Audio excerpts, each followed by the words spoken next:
Облыс әкімінің төрағалығымен Сырдария өзеніндегі су жағдайына қатысты жиын өтті. Отырыста Сырдарияның су деңгейін көтеру бойынша атқарылған жұмыстарды баяндады. Сырдария өзенінің сулылығы Тоқтагүл Қырғызстан су қоймасында жиналған судың жиналуымен тікелей байланысты.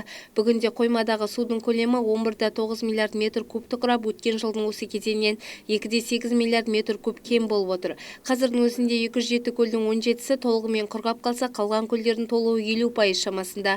Осы орайда ең үлкен Қамбаш көлінің жағалауы 200-300 метрге дейін тартылып қалды.